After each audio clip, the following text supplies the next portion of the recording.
Hello and welcome. Thank you so much for tuning in to an episode of Take Up Space, the podcast where we talk about building self-awareness while navigating through this crazy, crazy world. Today, I am your host, Leah. Forget to do that for whatever reason. I'm your host, Leah, and I have a special guest with me today, Jason Melton. Welcome, welcome, welcome. Thank you so much Am I for special? coming. Do I clap for myself? I don't think you should clap for yourself. I'll clap for you, though. Yes, Basking yes. it. Thank you so much for coming on. No problem. Happy to be here, actually. So, tell us a Virtually. little bit about yourself. Well, I know about you, but the viewers, the Yeah. listeners. So, nice to meet you, Leah. My name is Jason. I'm not going to give out my last name again, but personal reasons. I always tell my students, just call me Jason. It gets the quickest response. I teach college English, teach at Sacramento City College.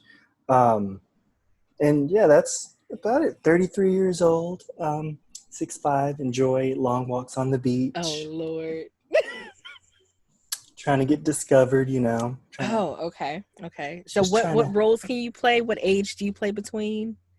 Like a on a 23 good day, to like a 32? On a good day, if I get a full night of sleep, which hasn't happened in over a year maybe. So on a good day with a good night of sleep, I can pass for maybe 23, 22 maybe. Yeah. Mm-hmm. That's not. I can pull that off. Okay. It's yeah. Not true.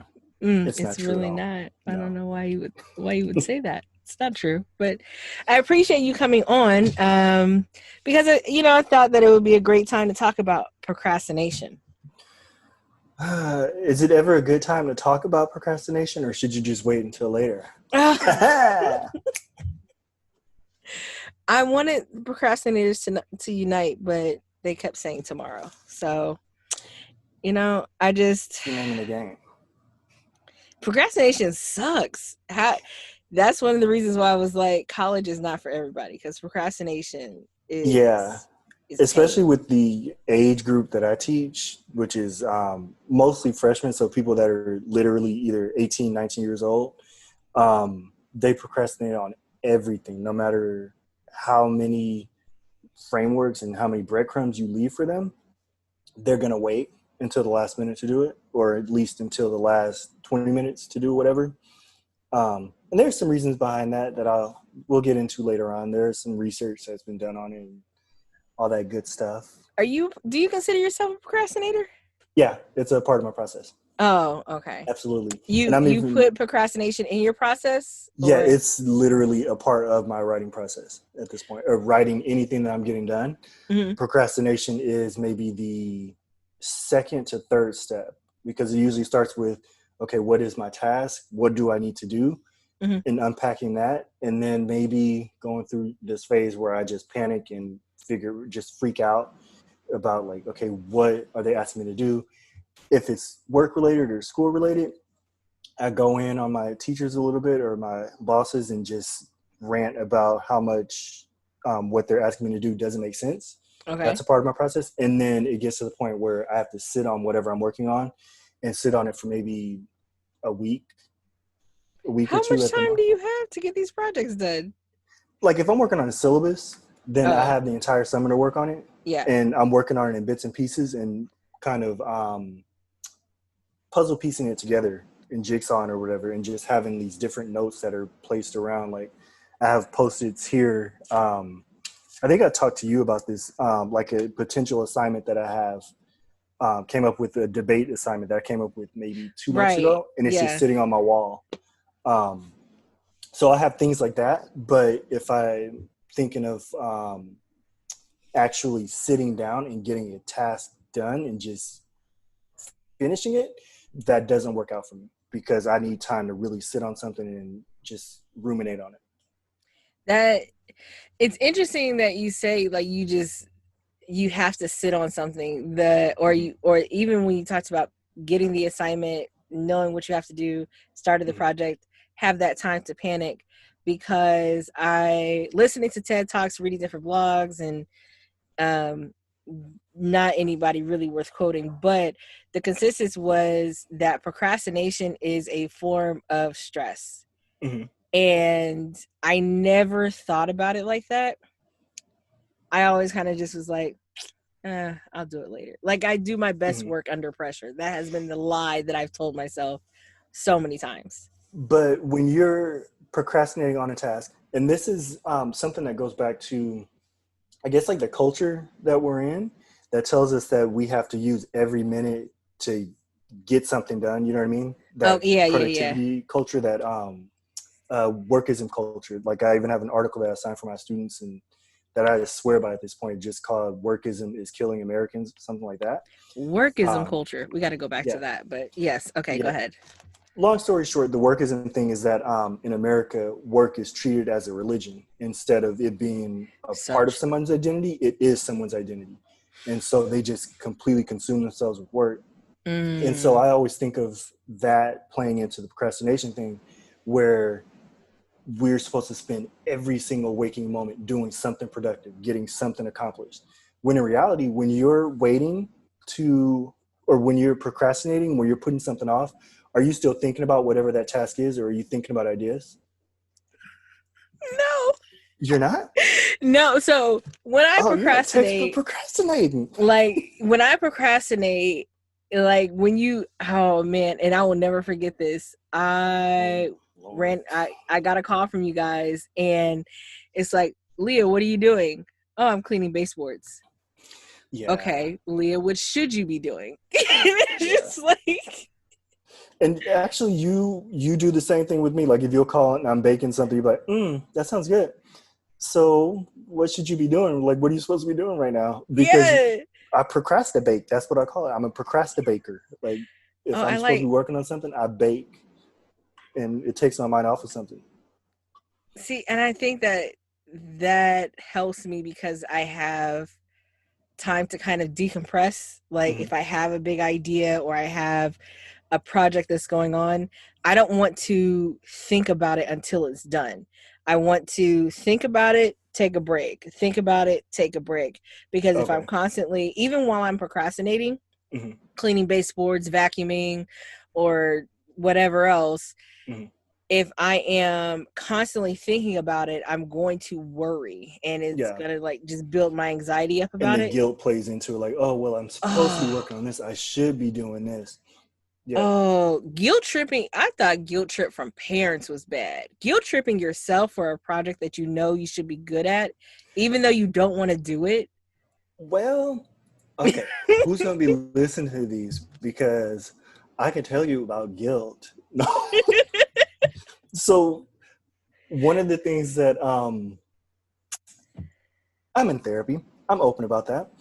One of the Yeah, things high that five for really therapy. play, one of the Yeah. things that really plays continually in my sessions is continuously, but that's a recurring theme in my sessions, is that idea, that record of guilt and where that comes from. And a lot of times when we're thinking that we're guilt tripping ourselves, it comes from recording artists from our past. It comes from the oldie station instead, and so the records are playing from there. Whoa. So those are actually the records that we're playing, where it's like we've internalized a lot of the things that we're telling ourselves, like, oh, I should be doing this, I should be doing this. One of the things, I know my dad is a workaholic, so that's one of the reasons why I struggle a lot with getting stuff done, because he's someone that's always been, do it, just keep doing stuff, you have to be moving, constant Yeah. motion. And so if I'm stagnant like I am every summer, then I start to panic and I get anxious and I get guilty. And I feel like, oh, I'm supposed to be doing more, when, like, sometimes we should rest. But different topic, different, another day. We'll talk about that another day. Is it, you just echoed something and just made me remember when I was reading, because I'm reading the books for kids, and when I was teaching and everything, they were talking about how that inner voice that you have Mm-hmm. is the voice of your parents. Yeah. And I was just like, oh wow, that's so true. So you got to be careful how you talk to kids, because that's going to be their inner voice. And I was just like, Yeah. wow. But Yeah, with my nieces, Sort of off topic, but with my nieces, I tend to, like, if we're baking something, the inner part of me is like, oh, this is freaking me out. Like, I know if I just take her little hands and move them, then this cookie will be perfectly circular. But I'm very careful. Like, if they're doing something and it's not quite right, I'm like, this is great. You're doing really good. You're doing good. Okay, now let's tweak this part and try to tweak it. And then maybe after they leave, I'll go back and fix it for them Oh, so and they yeah, can don't think fix it in like, front of her. No. no, I want them to think that they did it perfectly themselves the first time. Oh, look, it came out the oven perfectly. Oh, Yeah, snap. I do that with my Yeah. students too. You have to pick small things to not nitpick, but small things to point out, because the negative is always going to stick with somebody more than anything. Yes. That is very true. That is very true. I I I don't prefer to procrastinate, Right. but I it's very loose in how my schedule is, because I have things. So instead of making like a hard schedule, Mm-hmm. 8 o'clock, 9 o'clock, 10 o'clock, Wrong. instead of doing Sorry. that, what I'll do is I'll have like 4 or 5 things that day within reason Mm-hmm. to get done. So you're a task person. Like, you like the, not Yes. small tasks, but manageable tasks, and breaking Yes. it apart like that. Yes. So doing the tasks helps to make sure that I feel productive. So I Mm-hmm. have something that I feel productive about, and I'm not overwhelmed. Right. And because I'll have, like, for instance, mapping out this whole podcasting thing, getting the business started, and managing new household, job, my Mm-hmm. dog. It's a lot, especially in this time of COVID and tension. It's so much going on, Just a but revolution. It's okay. it's, just a, Pandemic and revolution. I can The I can tell my executive kids branch, I was here. Okay, I can tell executive my branch kids, has gone up in flames. But hey, hey, it's time to hey, go to work from home. yeah. But I try to make sure that my tasks are manageable and that I have a time frame to get them done. Mm-hmm. So some of my tasks may be as simple as call the dentist and make your appointment, Mm-hmm. or um, pick up these items from the grocery store, or have them delivered from wherever. Mm-hmm. And getting those things done makes me feel accomplished. So when Mm-hmm. I feel accomplished, I feel like I reward myself. I Yeah. mean, I'm not saying I'm a shopaholic. Retail therapy is, I think, a great thing, and people look down on it. But If you have a coupon code, it's reasonable. I try. Sometimes I don't. Uh, I but I can't have talk to. because new phone every year. So I have to be within reason, so I can only yeah. get two new outfits. Do you procrastinate on shopping? I don't. Oh, yes, I do, actually. I do procrastinate on shopping because I'll put stuff in my cart, Uh, and because I know that I'll just blow $400 without even thinking about it. oh yeah, yeah. So I'll put stuff in my cart, and then I'll wait like 2 days. And if I Let really that want it, impulse phase play yeah, out. if Yeah. I really want it, I have to physically like go back in, sign in, look Mm-hmm. at my basket, and some of the stuff I'll be like, I don't want that. That Yeah. was just on sale. I don't want that. I do that And with so, Amazon. oh gosh, every clothing store that I've been, I'm like, nah, I don't want that. Yes, I want that. No, I don't want that. So, um, some of the ways that I think that to beat procrastination, not just with, schedules, because schedules can be overwhelming as well. So, But okay, before we get into ways to beat it, what are some reasons why you procrastinate? Because that's one thing that comes up a lot, like even in my work meetings and stuff, and mhm. a lot of the literature that I've come across as far as like how to address procrastination with your students is the reasons why students procrastinate. Some might be fear of failure, fear of doing well. Um, what is the other one? Just fear of the unknown. So a lot of it goes back to just fear. But Yeah. then there's also that people have not been taught certain structures of how to get stuff done. Yeah.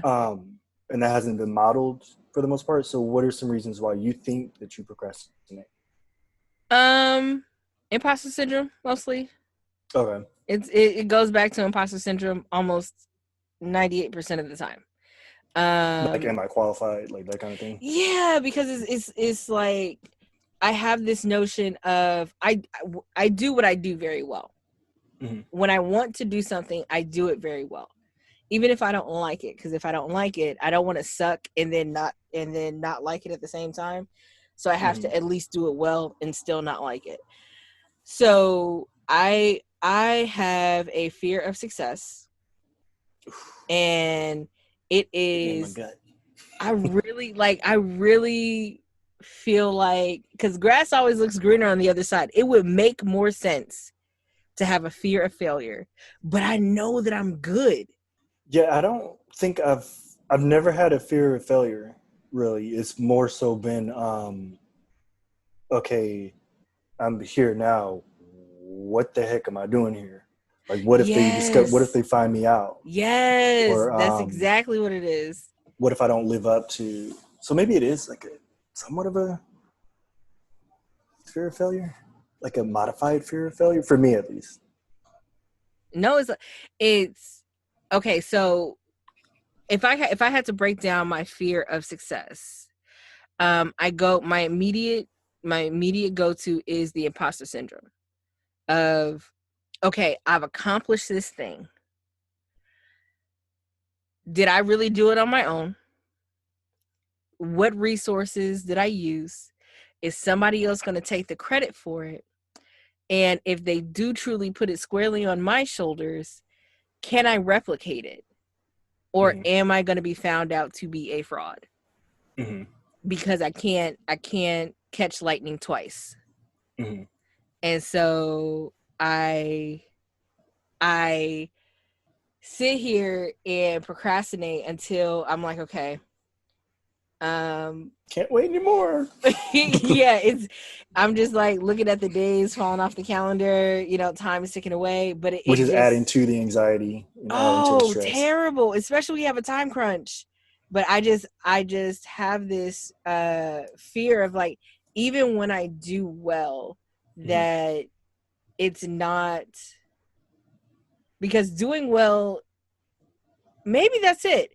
I have never really defined doing well or being successful. What does that mean, right? Yeah, I think that could be what it is. I've never really, like, I have a fear of success, and success to me is like, there's going to be like the band's playing and they're like throwing a ticker tape parade and you've done this and blah, blah, blah. Even if it's all happening in your mind, you've accomplished a huge task, right?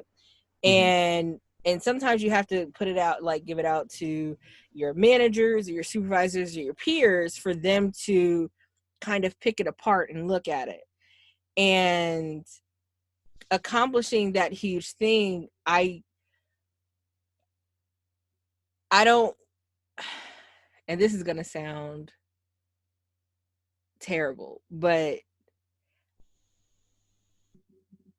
I used to, no, this is probably what it is too. The level of recognition that I get from my work has to match the amount of work that I've put into this. And putting in hours upon hours upon hours to get good job. Yeah. It works. I guess we can use some of it. And I know that I did really well, even if I only did it only at 0.5%. But it's like, man, I'm not gonna get a parade. It invalidates the work that you just did. Yeah, like I put hours out, because that happened once where I was at work and I put together this whole project, and I did most of it on my own. like a lot of the tedious stuff and the manual labor, inputting information, collecting information, setting up a whole LMS, which is a learning management system, right, doing the entirety of the project for them to go, good job, we want somebody else to run it. And I was like, I remember that. oh, the I remember pain in when my that heart, happened. the pain. And I wasn't even pulled to the side. I was told in the meeting, Oh, we're going to give it to, like a movie? huh? Like a movie? Like a Yeah. Taraji Henson movie? Yeah. I Oh, was wow. told in the meeting that they were going to give it to somebody else to run. I'm And going I to give was this to like, Smith. oh, like my mind, my head. Like, it doesn't even Like, give you the opportunity to react authentically no, I just because... sat there. It was just like, and the thing is, she said it right before I was about to present it. She said, I've seen it I've seen what you've been doing, and the concept is great. We're going to have so-and-so run it. And this is after I finished it and I'm just about to present it. And I said, okay, thank you all for coming. We're going to have this. She's like, oh, before you get started, just want to let you know, so-and-so is going to run it. Well, in that case, my reaction would have been like my internal reaction, I guess. I can't say how I would react to it. It's like, okay, then so-and-so can get up here and present it. I really wanted to do that, but I was just like, hey. Yeah. And I was like, never again. I'm never putting in work for anybody else to be able to use my. Are you crazy? Disrespectful. But that is one thing I never thought that it would happen.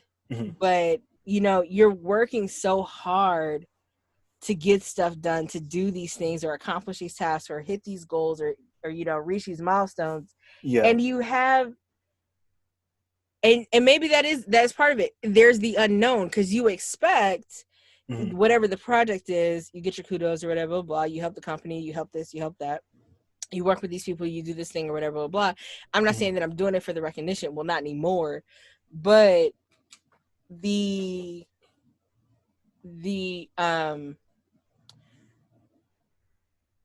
lack of validation that is shown on the work that the hours was put in on that. And I wasn't even salary. Yeah. So I had to do my job and that, and I was like, you know what? I don't have to do this. I'm about to put in my notice. That was with the last place you worked at, right? Yeah. Okay. Yeah. Not naming names. So what makes you procrastinate? Or did you have something else to say? No. It's for me, it's a combination of things. So one is just the anxiety of, I fear the unknown. So especially if it's a brand new task, like if I'm teaching a new class or something, or if I'm taking a new class, or if I'm starting a new project, like the podcast that I'm starting, or if I'm going somewhere new to even travel somewhere, I fear the unknown. And I'll just immediately just put stuff in a drawer basically and just put it off for as long as possible. Like when we went to Seattle, I kept putting off like booking the hotel and stuff and doing all this other stuff, because for me, if I start working on something or if I start researching something, then that makes it real and it makes it harder for me to back out of it. And so that's part of the reason why I procrastinate. Oh. Because I'm always looking for an out, and that's a survival instinct that I have for a reason. So that sounds like commitment issues right there. Yeah, definitely. But you finished, okay. And maybe this is just my thinking. Mm-hmm. Because maybe commitment issues are they're different in different circumstances, but you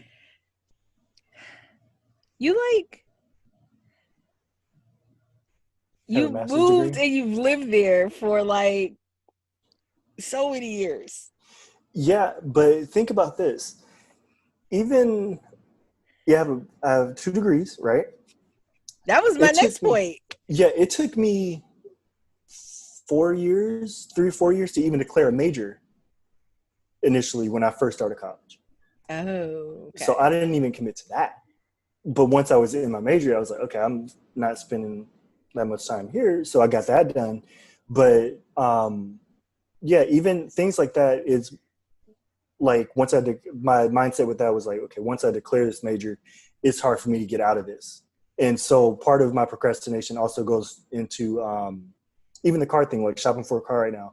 I'm doing so much research on all these different cars, all these different dealerships, all these different deals that are either coming down the pipeline or that are already in place.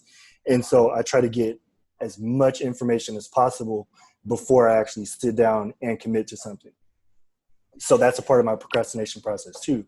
So even if I get like a new class or something, I'm doing as much research as possible about how other people have taught this class, what went wrong, what went well, how students reacted to it, how I would react to it as a student. And I'm just collecting as much data as possible. And then I make my move, which is another theme that's come up in my therapy sessions, is that I'm a very data-driven analytical person. Yeah. Where I need as much information as possible to move forward and to make any kind of decisions. Because the thing that's always playing in my mind is, how are people going to react to this, or how could this hurt someone? And so, yeah, I'm very sympathetic in that way, which even goes into creating, like for work, creating a syllabus. My thing is always, okay, how are my students going to react to this? And what about that student that I had last year that was homeless or whatever? Oh, so I need to put resources into this, but how do I find the resources? So it's like a combination of non-committal personality. You are doing so much work to not do the work you got to do. Yeah. It's a combination of, I don't want to commit to stuff, and then I get overwhelmed with how many ideas I have and how many ideas I want to incorporate in order to make my students succeed if we're keeping it on work. So, okay. So I'm trying to figure out the question I'm trying to ask. Because the way you procrastinate is by doing research. Yeah. That's why it's weird. Yeah, like, because you're being productive, but you would spend way less time doing stuff if you actually did the stuff that you're going to do.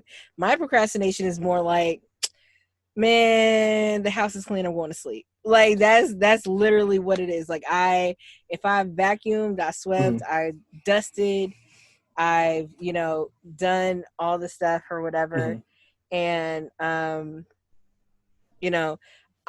am taking a nap. I'm not doing the work, and then I'll quickly do about an hour's worth of research on whatever it is I'm supposed to do.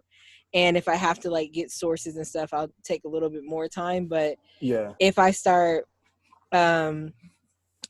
researching too much, and because that'll happen, I'll get too much information, and I'll just sit here in an info dump and just not make a decision because I'm like, well, I don't know. Well, so I'll just pick one thing, research that one thing.